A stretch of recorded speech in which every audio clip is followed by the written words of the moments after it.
Everyone, welcome back to my channel. So friends, ಎಲ್ಲ ಹೇಗಿದ್ದೀರಾ, ಚೆನ್ನಾಗಿದ್ದೀರಾ ಅಂತ ತಿಳ್ಕೊಂಡು ನಾನು ಈ ವಿಡಿಯೋವನ್ನು ಸ್ಟಾರ್ಟ್ ಮಾಡ್ತಾಯಿದ್ದೀನಿ.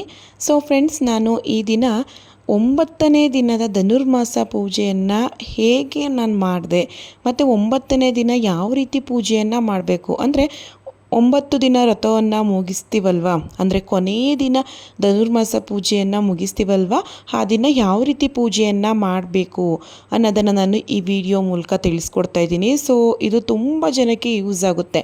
ಈಗ 9 ದಿನ ವ್ರತವನ್ನು ಮಾಡ್ತೀವಲ್ವ, 9ನೇ ದಿನ ಎಂಡಿಂಗ್ ಡೇ ಯಾವ ರೀತಿ ನಾವು ಕ್ಲೋಸ್ ಮಾಡಬೇಕು ಅನ್ನೋದು ಒಂದು ಡೌಟ್ ಇರುತ್ತೆ. ಸೊ ಹಾಗಾಗಿ ನಾನು ಈ ವಿಡಿಯೋದಲ್ಲಿ ತಿಳಿಸ್ಕೊಡ್ತಾ ಇದ್ದೀನಿ. ಮತ್ತು ನಾನು ನಮ್ಮನೇಲಿ ಧನುರ್ಮಾಸ ವ್ರತವನ್ನು ಕೊನೆಯ ದಿನ ಯಾವ ರೀತಿ ಪೂಜೆಯನ್ನು ಮಾಡಿದೆ ಅನ್ನೋದನ್ನು ನಾನು ಈ ವಿಡಿಯೋದಲ್ಲಿ ತೋರಿಸ್ತಾ ಇದ್ದೀನಿ. ಹಾಗಾಗಿ ಸೊ ಫ್ರೆಂಡ್ಸ್, ನೀವು ದಯವಿಟ್ಟು ಫುಲ್ ವಿಡಿಯೋ ವಾಚ್ ಮಾಡಿ ಅಂತ ಕೇಳ್ಕೊತೀನಿ. ಸೊ ಟೈಮ್ ಬಂದು ಬೆಳಿಗ್ಗೆ ಕರೆಕ್ಟಾಗಿ 3 ಗಂಟೆ ಆಗಿದೆ. ಬ್ರಾಹ್ಮಿ ಮುಹೂರ್ತದಲ್ಲಿ ಪೂಜೆ ಮಾಡಬೇಕು 4:15ಗೆ ಪೂಜೆ ಮಾಡಬೇಕು. ಅಂದರೆ ಅಷ್ಟರಲ್ಲಿ ನೈವೇದ್ಯ ಮತ್ತು ದೇವ್ರ ಮನೆ ಕ್ಲೀನಿಂಗ್ ಎಲ್ಲನೂ ಕೂಡ ರೆಡಿಯಾಗಿರಬೇಕಲ್ವ. ಹಾಗಾಗಿ ನಾನು 2:30ಗೆ ಎದ್ದು ಸ್ನಾನ ಮಾಡಿಕೊಂಡು ರಾತ್ರಿ ನಾನು ನೈವೇದ್ಯಕ್ಕೆಲ್ಲ ರೆಡಿ ಮಾಡಿ ಇಟ್ಕೊಂಡಿದ್ದೆ. ಸೊ ಸಿಹಿ ಪೊಂಗಲ್ನ ಮಾಡ್ತಾಯಿದ್ದೀನಿ.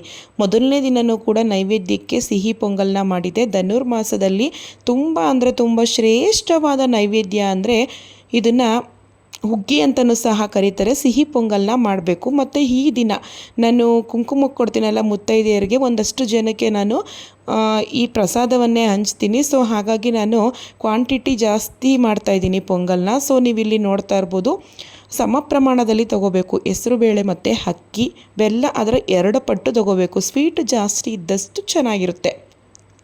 ರಾತ್ರಿನೇ ನಾನು ಹುರಿದಿಟ್ಕೊಂಡಿದ್ದೆ ಹೆಸರುಬೇಳೆ ಮತ್ತು ಅಕ್ಕಿನ, ಬೆಲ್ಲ ಪೌಡರ್ ಮಾಡಿ ಇಟ್ಕೊಂಡಿದ್ದೆ, ಕೊಬ್ಬರಿ ತುರಿ ಮತ್ತು ಡ್ರೈ ಫ್ರೂಟ್ಸ್ ಎಲ್ಲ ಕಟ್ ಮಾಡಿ ರೆಡಿ ಮಾಡಿ ಇಟ್ಕೊಂಡಿದ್ದೆ. ಹಾಗಾಗಿ ಬೆಳಗ್ಗೆ ಎದ್ದಿದ ತಕ್ಷಣವೇ ಅಕ್ಕಿ ಮತ್ತು ಬೇಳೆನ ತೊಳೆದ್ಬಿಟ್ಟು 1-2 ವಿಸಲ್ ಕೂಗಿಸಿ ಸೈಡಲ್ಲಿ ಇಟ್ಕೊಂಡಿದ್ದೀನಿ. ಇನ್ನೊಂದು ಪಾತ್ರೆ ತಗೊಂಡು ತುಪ್ಪ ಹಾಕ್ಕೊಂಡು ಡ್ರೈ ಫ್ರೂಟ್ಸ್ ಎಲ್ಲ ಫ್ರೈ ಮಾಡಿಕೊಂಡು ಅದಕ್ಕೆ ಎಷ್ಟು ಬೇಕೋ ಒಂದು ಮೆಜರ್ಮೆಂಟಲ್ಲಿ ನೀರು ಹಾಕ್ಕೊಂಡು ಅದಕ್ಕೆ ಕುದಿ ಬಂದಮೇಲೆ ಬೆಲ್ಲದ ಪೌಡರು ಮತ್ತು ಕೊಬ್ಬರಿಕಾಯಿ ತುರಿ ಎಲ್ಲ ಹಾಕ್ಕೊಂಡೆ.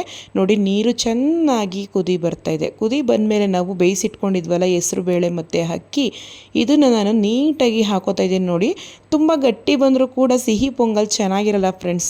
ಬಿಸಿಯಲ್ಲಿ ಸ್ವಲ್ಪ ತೆಳು ಇರಬೇಕು, ಯಾಕಂದ್ರೆ ವಿತಿನ್ ಒಂದು 5 ಮಿನಿಟ್ಸಲ್ಲಿ ಅದು ಗಟ್ಟಿ ಬಂದುಬಿಡುತ್ತೆ, ಬೇಳೆ ಜಾಸ್ತಿ ಹಾಕಿರ್ತೀವಲ್ವ. ಹಾಗಾಗಿ ಸೊ ಅಲ್ಲಿ ಪೊಂಗಲ್ ರೆಡಿ ಆಗ್ತಾಯಿದೆ. ಅಷ್ಟರಲ್ಲಿ ಪೂಜೆ ಸಾಮಾನೆಲ್ಲ ರಾತ್ರಿಯೇ ಇಟ್ಟಿದ್ವಿ. ಬಾಳೆಹಣ್ಣೆಲ್ಲ ಕಲಸೋಗುತ್ತೆ. ಹಾಗಾಗಿ ನಾನು ಒಂದು ಟೇಬಲ್ ಮೇಲೆ ಎಲ್ಲ ರೆಡಿ ಮಾಡಿ ಇಟ್ಕೊಂಡಿದ್ದೆ. ಬೆಳಿಗ್ಗೆ ದೇವಸ್ಥಾನಕ್ಕೆ ಹೋದ್ಮೇಲೆ ಬ್ಯಾಗ್ ಒಳಗಡೆ ಇಟ್ಕೊಂಡು ಹೋಗೋಣ ಅಂತೇಳಿ. ಸೊ ಇವಾಗ ದೇವಸ್ಥಾನಕ್ಕೆ ಟೈಮ್ ಆಗಿದೆ ಆಲ್ರೆಡಿ. ಎಲ್ಲನೂ ಕೂಡ ನೀಟಾಗಿ ಜೋಡಿಸ್ಕೊತಾ ಇದ್ದೀನಿ. ಇವತ್ತು ಮುತ್ತೈದೆಯರಿಗೆ ಕುಂಕುಮವನ್ನು ಕೊಡಬೇಕು, ಪ್ರಸಾದವನ್ನು ಕೊಡಬೇಕು. ಕುಂಕುಮ ಕೊಡಬೇಕು ಅಂದರೆ ಎಲೆ, ಅಡಿಕೆ, ಬಾಳೆಹಣ್ಣು, ಬಳೆ ಮತ್ತು ನೈವೇದ್ಯದ ಪ್ರಸಾದ ಪ್ರತಿಯೊಂದು ಕೂಡ ರೆಡಿ ಮಾಡಿ ಇಟ್ಕೋಬೇಕು. ಹೂವು, ಅರಿಶಿನ, ಕುಂಕುಮ ಎಲ್ಲ ನೀಟಾಗಿ ಜೋಡಿಸಿ ಇಟ್ಕೊಂಡೆ. ಸೊ ನೀವಿಲ್ಲಿ ನೋಡ್ತಾ ಇರ್ಬೋದು, ಸಿಹಿ ಪೊಂಗಲು ಕೂಡ ರೆಡಿಯಾಗಿದೆ. ಗಟ್ಟಿ ಪಾಯಸ ಥರ ಕಾಣಿಸುತ್ತೆ. ವಿತಿನ್ ಒಂದು 5 ಮಿನಿಟ್ಸ್ ಬಿಟ್ಟರೆ ಸಾಕು, ಇದು ನೀಟಾಗಿ ಗಟ್ಟಿ ಬಂದುಬಿಡುತ್ತೆ. ಸೊ ತುಂಬಾ ಚೆನ್ನಾಗಿರುತ್ತೆ. ಈ ರೀತಿ ಟ್ರೈ ಮಾಡಿ. ಒಬ್ಬೊಬ್ರು ಹೇಳ್ತಾರೆ, ಇಷ್ಟೊತ್ತಿಗೆ ಎದ್ದು ಯಾರ ಕೈಲಾಗುತ್ತೆ ನೈವೇದ್ಯ ಮಾಡೋದಕ್ಕೆ ಅಂತ ಹೇಳ್ತಾರೆ. ಸೊ ಒಂದು ಸಾರಿ ನಾವು ಟ್ರೈ ಮಾಡಿದ್ರೆ ವರ್ಷನೂ ಕೂಡ ಅದೇ ರೀತಿ ಮಾಡಬೇಕು ಅಂತ ಅನಿಸುತ್ತೆ. ಒಂದು ಸಾರಿ ಟ್ರೈ ಮಾಡಿ, ತುಂಬ ಖುಷಿ ಕೊಡುತ್ತೆ ದೇವರಿಗೆ ನೈವೇದ್ಯ ಮಾಡೋದ್ರಲ್ಲಿ. ಸೊ ಇವಾಗ ನಾನು ಒಂದು ಪಾತ್ರೆನ ರೆಡಿ ಮಾಡಿ ಇಟ್ಕೊಂಡಿದ್ದೆ ರಾತ್ರಿಯೇ. ನೀವಿಲ್ಲಿ ನೋಡ್ತಾ ಇರ್ಬೋದು, ಎಲ್ಲ ಪಾತ್ರೆಗೆ ಹಾಕೋತಾ ಇದ್ದೀನಿ. ಇದು ಸ್ವಲ್ಪ ಬಿಸಿ ಆರಬೇಕು. ಹಾಗೆ ಕ್ಯಾಪ್ನ ಕ್ಲೋಸ್ ಮಾಡಿಬಿಟ್ರೆ ನೀರು ಬಿಟ್ಕೊಟ್ಬಿಡುತ್ತೆ. ಅದಕ್ಕೆ ನಾನು ಪೂಜೆ ಮಾಡೋವರೆಗೂ ಕೂಡ ಎಲ್ಲ ಹೊರಗಡೆ ಓಪನ್ ಪಾತ್ರೆಯಲ್ಲೇ ಇಟ್ಕೊಂಡೋದು. ಬಿಸಿ ಸ್ವಲ್ಪ ಹಾರಲಿ ಅಂತ ಹೇಳಿ ನಾನು ಇವಾಗ ಪೂಜೆಗೆ ರೆಡಿ ಮಾಡ್ಕೊಂಡು ಈಗ ದೀಪನೂ ಸಹ ಹಚ್ಕೊಂಡಿದ್ದೀನಿ. ದೀಪ ಹಚ್ಕೊಂಡು ನಮಸ್ಕಾರ ಮಾಡಿ, ಇವತ್ತು ಕೊನೆಯ ದಿನ ಆಗಿರೋದ್ರಿಂದ ಧೂಪದ ಆರತಿ, ಕರ್ಪೂರದ ಆರತಿ, ಗಂಧದ ಕಡ್ಡಿ ಆರತಿ ಎಲ್ಲನೂ ಸಹ ಮಾಡಬೇಕು. ಕಾಯಿ ಹೊಡಿಲಿಲ್ಲ ಅಂದರೂ ಪರವಾಗಿಲ್ಲ, ಬಾಳೆಹಣ್ಣು ಮುರಿದು ನೈವೇದ್ಯ ಇಟ್ಟು ನಾವು ಪೂಜೆ ಮಾಡಬೇಕು. ಸೊ ಇವಾಗ 9 ದಿನ ಪೂರ್ತಿ ಕರ್ಪೂರದ ಆರತಿ ಮತ್ತು ಧೂಪದ ಆರತಿ ಮಾಡೋರಿದ್ದಾರೆ. ಸೊ ನಮ್ಮನೇಲಿ ಸೋಮವಾರ, ಶುಕ್ರವಾರ, ಅಮಾವಾಸ್ಯೆ, ಹುಣ್ಣಿಮೆಗಳಲ್ಲಿ ಮಾತ್ರ ಧೂಪ ಮತ್ತು ಕರ್ಪೂರನ ಹಚ್ಚೋದು. ಪ್ರತಿದಿನ ಗಂಧದ ಕಡ್ಡಿ ಪೂಜೆನ ಅಷ್ಟೇ ಮಾಡೋದು. ಮೊದಲನೇ ದಿನ ಮಾಡಿದ್ದೆ. ಸೋಮವಾರ, ಶುಕ್ರವಾರ ಮಧ್ಯದಲ್ಲಿ ಸಿಕ್ತಾಗ ಪೂಜೆ ಮಾಡ್ತೀನಿ. ಇವತ್ತು ಕೊನೆಯ ದಿನ ಆಗಿರೋದ್ರಿಂದ ಪೂಜೆ ಮಾಡ್ಕೋತಾ ಇದ್ದೀನಿ. ಸೊ ಮೊದಲು ನಾವು ಯಾವುದೇ ದೇವ್ರ ಪೂಜೆ ಮಾಡಬೇಕಾದ್ರೂ ಮನೆ ದೇವರಿಗೆ ಪೂಜೆ ಮಾಡಬೇಕು ಅಂತ ನಾನು ಸುಮಾರು ವಿಡಿಯೋಗಳಲ್ಲಿ ನಾನು ಹೇಳಿದ್ದೀನಿ. ಫಾಲೋ ಮಾಡೋದು ನಿಮಗೆ ಬಿಟ್ಟಿದ್ದು. ಸೊ ಫ್ರೆಂಡ್ಸ್, ಸಮಯ ಬಂದು ಕರೆಕ್ಟಾಗಿ 4:35 ಆಗಿದೆ. ನೀವಿಲ್ಲಿ ನೋಡ್ತಾ ಇರ್ಬೋದು, ಒಬ್ಬರು ಬಂದಿಲ್ಲ. ನಾನು ಮತ್ತು ಹಸ್ಬೆಂಡ್ ಇಬ್ಬರೇ, ಅಂದರೆ ಯಾರೋ ಇಬ್ಬರು ಜೆಂಟ್ಸ್ ಬಂದು ಕರ್ಪೂರ ಹಚ್ಚಿ ಹೋಗಿದ್ದಾರೆ ಅಷ್ಟೇ. ಇನ್ನು ಒಂದು ನೊಣನೂ ಇಲ್ಲ ಇಲ್ಲಿ. ಒಂದೊಂದು ಸರಿ ತುಂಬ ಭಯ ಆಗುತ್ತೆ. ಯಾಕೆ ಗೊತ್ತಾ, ಇವಾಗಿನ ಇದರಲ್ಲಂತೂ ಈ ಕರಡಿಗಳು ಬಂತು ಮತ್ತು ಚಿರತೆಗಳು ಬರ್ತವೆ ಅಂತ ಹೇಳ್ತಾರೆ. ನೆಕ್ಸ್ಟು ಕಳ್ಳರ ಕಾಟ ಅಂತೂ ತುಂಬಾ ಇದೆ. ಯಾಕಂದರೆ ನರಸೀಪುರದಲ್ಲಿ ಕಳ್ಳರ ಕಾಟನೇ ಜಾಸ್ತಿ ಇರೋದ್ರಿಂದ ನನಗೆ ಸ್ವಲ್ಪ ಭಯ ಆಗ್ತಿತ್ತು. ಏನಪ್ಪ ಮಾಡೋದು, ನಾವಿಬ್ಬರೇ ಇದ್ದೀವಿ ಅಂತ ಸುತ್ತಮುತ್ತ ನೋಡೋದು ಯಾರಾದರೂ ಬರ್ತಾರಾ ಅಂತ. ನನ್ನ ಅದೃಷ್ಟವಶಾತ್ ನಾವು ದೇವರಿಗೆ ಅರಿಶಿನ ಕುಂಕುಮ ಎಲ್ಲ ಇಡುವಷ್ಟರಲ್ಲಿ ಒಂದು 3 ಜನ ಲೇಡೀಸ್ ಬಂದರು. ಒಂದು ಸ್ವಲ್ಪ ಧೈರ್ಯ ಬಂತು. ಸೊ ಫ್ರೆಂಡ್ಸ್, ನಾವು ಹ್ಯಾಸ್ ಇಟ್ ಆಸ್ ನಾವು ಸುತ್ತ ನೀರನ್ನ ಹಾಕ್ಕೊಂಡು ಬಂದು ಅರಿಶಿನ ಕುಂಕುಮ, ಬಾಳೆಹಣ್ಣು, ಹಾಲು ಮತ್ತು ಅವಲಕ್ಕಿ ಸಕ್ಕರೆ ಎಲ್ಲನೂ ಕೂಡ ಹಾಕಿ ರೆಡಿ ಮಾಡಾದ್ಮೇಲೆ ಮೊದಲು ನಾವು ಪೂಜೆನ ಮಾಡ್ಕೋತಾ ಇದ್ದೀವಿ. ದಂಪತಿ ಸಮೇತ ಪೂಜೆಯನ್ನು ಮಾಡಿದ್ರೆ ಮನೆಯ ಶ್ರೇಯೋಭಿವೃದ್ಧಿಗೆ ತುಂಬಾ ಒಳ್ಳೆಯದಾಗುತ್ತೆ, ಶ್ರೇಯೋಭಿವೃದ್ಧಿ ಆಗುತ್ತೆ ಅಂತ ಹೇಳೋಕ್ಕೆ ಇಷ್ಟಪಡ್ತೀನಿ. ಸೊ ನೀವು ಮುತ್ತೈದೆಯರಾಗಿದ್ದರೆ ದಯವಿಟ್ಟು ಗಂಡ ಹೆಂಡತಿ ಇಬ್ಬರು ಪೂಜೆ ಮಾಡೋದಕ್ಕೆ ಟ್ರೈ ಮಾಡಿ. ಸೊ ಮನೇಲಿ ಶ್ರೀಮಂತಿಕೆ ಇದ್ದರೆ ಮಾತ್ರ ಒಳ್ಳೆಯದಾಗುತ್ತೆ, ಶ್ರೀಮಂತಿಕೆ ಇದ್ದರೆ ಮಾತ್ರ ನಾವು ಚೆನ್ನಾಗಿರ್ತೀವಿ ಅನ್ನೋದನ್ನು ಮೊದಲು ನೀವು ಮನಸ್ಸಿಂದ ತೆಗೆದಾಕಿ. ಶ್ರೀಮಂತಿಕೆ ಇರೋದಲ್ಲ, ಮೇಯ್ನಾಗಿ ಮನಸ್ಸಲ್ಲಿ ಮನಃಶಾಂತಿ ಅನ್ನೋ ಶ್ರೀಮಂತಿಕೆ ಇರಬೇಕು ಒಬ್ಬ ಮನುಷ್ಯನಿಗೆ. ಯಾಕಂದರೆ ನಾವು ಈ ಭೂಮಿ ಮೇಲೇನು ನಾವು ಶಾಶ್ವತವಾಗಿ ಇರಲ್ಲ. ಒಂದಿನ ಎಂಡ್ ಡೇ ಬರುತ್ತೆ. ಆ ದಿನ ನಮ್ಮ ಒಂದು ವಸ್ತ್ರನೂ ಕೂಡ ಬಿಡಲ್ಲ. ವಸ್ತ್ರನೂ ಕೂಡ ಅದನ್ನು ಸೈಡಲ್ಲಿ ಕಟ್ ಮಾಡಿಬಿಟ್ಟು ಮೂಗುತಿನೂ ಕೂಡ ಬಿಚ್ಕೋತಾರೆ ಅಲ್ವಾ. ಹಾಗಾಗಿ ನಾವು ಇರುವಷ್ಟು ದಿನ ಮನಃಶಾಂತಿಯಿಂದ ಇರಬೇಕು, ನನ್ನ ಒಂದು ಉದ್ದೇಶ. ಬರೀ ಶ್ರೀಮಂತಿಕೆ ಅಲ್ಲ, ನಾವು ಪೂಜೆ ಮಾಡೋದು ಮೇಯ್ನ್ ಉದ್ದೇಶ ಏನಪ್ಪ ಅಂದರೆ ಮನಃಶಾಂತಿ ಇರಬೇಕು. ಏನೋ ಒಂದು ಕೆಲಸ ಮಾಡ್ತಾಯಿದ್ದೀವಿ ಅಂದರೆ ಶಾಂತಿಯಿಂದ ಇರಬೇಕು, ಮನಃಶಾಂತಿಯಿಂದ ಇರಬೇಕು ಅಂತ ಹೇಳೋಕ್ಕೆ ಇಷ್ಟಪಡ್ತೀನಿ. ನೆಮ್ಮದಿ ಅನ್ನೋದು ಜೀವನದಲ್ಲಿ ಮುಖ್ಯ. ಎಷ್ಟೇ ಶ್ರೀಮಂತನಾಗಿದ್ದರೂ ಅವನಿಗೆ ನೆಮ್ಮದಿ ಇಲ್ಲ ಅಂದರೆ ಆ ಶ್ರೀಮಂತಿಗೆ ಏನಕ್ಕೆ ಹೇಳಿ. ಸೊ ಇವಾಗ ಇಬ್ಬರು ಕೂಡ ಪೂಜೆ ಎಲ್ಲ ಮುಗಿಸ್ಕೊಂಡು ನಂತರ ಇವಾಗ 9 ಜನ ಮುತ್ತೈದೆಯರಿಗೆ ಕುಂಕುಮನ ಕೊಡ್ತಾಯಿದ್ದೀನಿ. ನೀವಿಲ್ಲಿ ನೋಡ್ತಾ ಇರ್ಬೋದು. ಯಾಕಂದರೆ ಹಳ್ಳಿಗಳಲ್ಲಿ ಸಾಮಾನ್ಯವಾಗಿ ಇಂತಹ ಪೂಜೆಗಳನ್ನು ಮಾಡಲ್ಲ. ಅವರು ಕುಂಕುಮ ಕೊಡೋದಕ್ಕೆ ಏನು ಮಾಡೋದು ಅಂತ ಯೋಚನೆ ಮಾಡ್ತಾ ಇರ್ತಾರೆ. ಒಂದು 3 ಜನಕ್ಕೆ ಕುಂಕುಮ ಕೊಟ್ಟರು ಕೂಡ ಆಗುತ್ತೆ. ಬಟ್ ಇಲ್ಲಿ ತುಂಬ ಜನ ಬರ್ತಾರೆ. ಮೊದಲು ನಾವು ಬಂದಾಗ ನಾವೊಬ್ಬರೇ ಪೂಜೆ ಮಾಡ್ತಾಯಿದ್ವಿ. ನಾವು ಪೂಜೆ ಮುಗಿಸುವಷ್ಟರಲ್ಲಿ ತುಂಬ ಜನ ರಶ್ ಆಗಿಬಿಡ್ತು. ಕರೆಕ್ಟಾಗಿ 9 ಜನ ಮುತ್ತೈದೆಯರಿಗೆ ಕುಂಕುಮನ ಕೊಟ್ಟು ಎಲ್ಲರಿಗೂ ಕೂಡ ಪ್ರಸಾದವನ್ನೆಲ್ಲ ಕೊಟ್ವಿ. ಸೊ ತುಂಬಾ ಖುಷಿಯಾಗುತ್ತೆ. ಪ್ರಸಾದನ ಕೊಡೋದ್ರಲ್ಲೇ ಒಂಥರ ಖುಷಿಯಾಗುತ್ತೆ. ಅದರಲ್ಲೂ ಇಷ್ಟೊತ್ತರಿ ತುಂಬ ಕತ್ತಲೆ ಇದೆ, ಆದರೂ ಕೂಡ ಎಷ್ಟೋ ಒಂದು ಸ್ವಲ್ಪ ಲೈಟ್ಸ್ ಆನ್ ಮಾಡಿಕೊಂಡು ವೀಡಿಯೋ ಮಾಡ್ಕೊಂಡ್ವಿ. ಸೊ ಎಷ್ಟು ಕ್ಲಾರಿಟಿ ಕಾಣಿಸ್ತಾ ಇದ್ದೋ ನನಗೆ ಗೊತ್ತಿಲ್ಲ, ದಯವಿಟ್ಟು ಅರ್ಥ ಮಾಡ್ಕೊಳ್ಳಿ. ತುಂಬ ಕತ್ತಲೆ ಇತ್ತು. ವೀಡಿಯೋ ಮಾಡಿದ್ರಲ್ಲಿ ಸ್ವಲ್ಪ ಲೈಟ್ಸ್ನ ಆನ್ ಮಾಡಿಕೊಂಡು ವೀಡಿಯೋ ಮಾಡಿರೋದು. ಮುತ್ತೈದೆಯರಿಗೆ ನಾವು ಅರಿಶಿನ ಕುಂಕುಮವನ್ನು ಕೊಡೋದ್ರಿಂದ ಅವರ ಆಶೀರ್ವಾದ, ನವಶಕ್ತಿಗಳ ಆಶೀರ್ವಾದ ನಮಗೆ ಸಿಗುತ್ತೆ.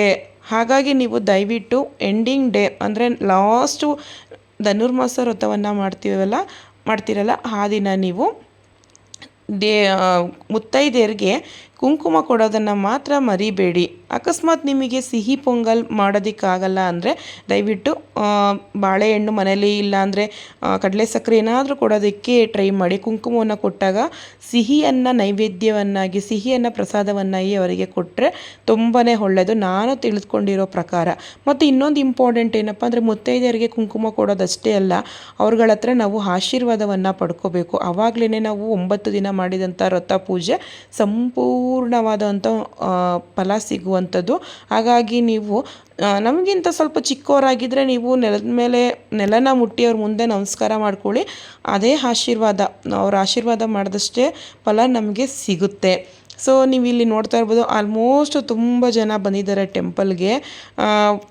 ಅಂದರೆ ನಾವು ಬೇಗ ಬರೋದು ಒಂದು ಉದ್ದೇಶ ಏನಪ್ಪ ಅಂದರೆ ನಾವು ಸ್ವಲ್ಪ ಪೂಜೆ ಮಾಡೋದು ನಿಧಾನ, ನೆಮ್ಮದಿಯಿಂದ ಎಲ್ಲ ನಾಗರ ಕಲ್ಗೂ ಕೂಡ ಪೂಜೆ ಮಾಡ್ಕೊಂಡು ಹೋಗಬೇಕು. ರಶ್ ಆಗಿಬಿಟ್ರೆ ಅವರು ನಮ್ಮ ಹಿಂದೆ ಇರ್ತಾರಲ್ವ, ಬೇಗ ಬೇಗ ಪೂಜೆ ಮಾಡ್ಕೊಂಡು ಹೋಗಬೇಕು. ಹಾಗಾಗಿ ಬೇಗ ಬಂದರೆ ನೆಮ್ಮದಿಯಿಂದ ಒಂದು ಅರ್ಧ ಗಂಟೆ ಅಲ್ಲೇ ನಿಂತ್ಕೊಂಡು ಪೂಜೆ ಮಾಡ್ಬೋದು ಅನ್ನೋ ಒಂದು ಉದ್ದೇಶದಿಂದ ನಾವು ಬೇಗನೆ ಬರ್ತೀವಿ.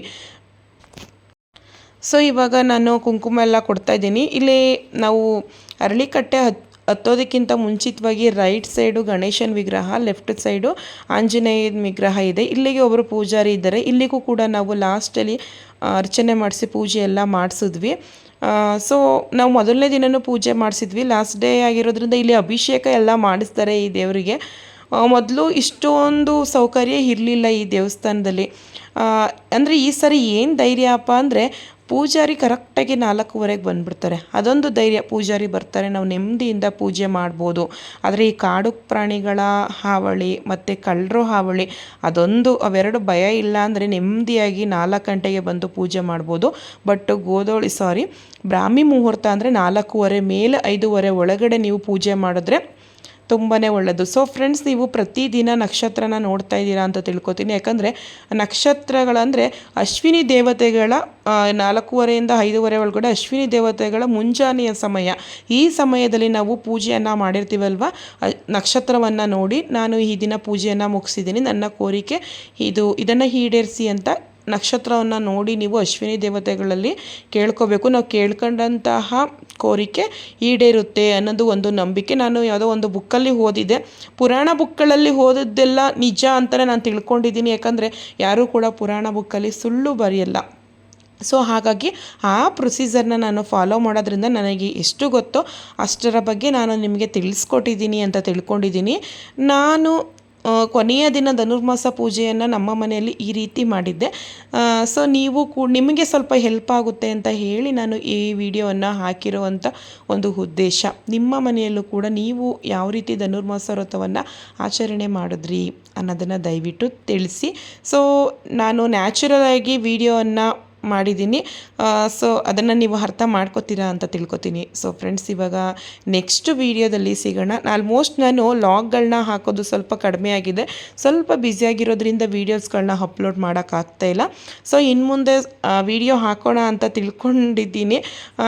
ಎಷ್ಟಾಗುತ್ತೋ ಎಷ್ಟು ಮಟ್ಟಿಗೆ ವಾರಕ್ಕೊಂದು 2 ವೀಡಿಯೋನಾದರೂ ಹಾಕೋಣ ಅಂತ ತಿಳ್ಕೊಂಡಿದ್ದೀನಿ.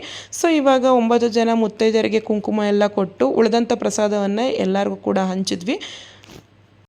ಮತ್ತು ಇಲ್ಲಿ ಕುಂಕುಮ ಎಲ್ಲ ಕೊಟ್ಟಾದಮೇಲೆ ನಮ್ಮ ಮನೆ ಪಕ್ಕದಲ್ಲಿರುವಂತಹ ಲಕ್ಷ್ಮೀ ವೆಂಕಟೇಶ್ವರ ದೇವಸ್ಥಾನಕ್ಕೂ ಹೋಗಿ ಅಲ್ಲೂ ಕೂಡ ಪೂಜೆ ಎಲ್ಲ ಮಾಡಿಸಿದ್ವಿ. ಸೊ ಧನುರ್ಮಾಸ ತಿಂಗಳಲ್ಲಿ ಶಿವನ ದೇವಸ್ಥಾನ, ವಿಷ್ಣು ದೇವಸ್ಥಾನಕ್ಕೆ ಹೋಗಿ ದೇವರ ಆಶೀರ್ವಾದ ಪಡ್ಕೋಬೇಕು. ಮತ್ತು ವಿಷ್ಣು ದೇವಸ್ಥಾನಕ್ಕೆ ಅಕ್ಕಿ ಮತ್ತು ಹೆಸರುಬೇಳೆಯನ್ನು ಕೊಡಬೇಕು ಅನ್ನೋದು ಒಂದು ಸಂಪ್ರದಾಯ ಇದೆ. ಸೊ ನಮ್ಮ ಮನೆ ಪಕ್ಕದಲ್ಲಿರುವಂತಹ ಲಕ್ಷ್ಮೀ ವೆಂಕಟೇಶ್ವರ ದೇವಾಲಯ. ಸೊ ನಾವು ಅಲ್ಲಿಂದ ಮುಗಿಸ್ಕೊಂಡು ಬಂದು ಪ್ರತಿದಿನ ಈ ದೇವರ ದರ್ಶನ ಮಾಡಿಕೊಂಡು ಆಮೇಲೆ ಮನೆಗೆ ಹೋಗುವಂಥ ಒಂದು ಹವ್ಯಾಸ. ಮೊದಲನೇ ಪೂಜೆನೇ ನಮಗೆ ಸಿಕ್ತು, ಅದೊಂದು ಖುಷಿ ಆಯಿತು ನಮಗೆ. ಸೊ ಫ್ರೆಂಡ್ಸ್, ಇವಾಗ ನಾನು ಈ ವಿಡಿಯೋವನ್ನು ಎಂಡ್ ಮಾಡ್ತೀನಿ. ನೆಕ್ಸ್ಟ್ ವಿಡಿಯೋದಲ್ಲಿ ಸಿಗೋಣ. ಓಕೆ ಫ್ರೆಂಡ್ಸ್, ಬಾಯ್.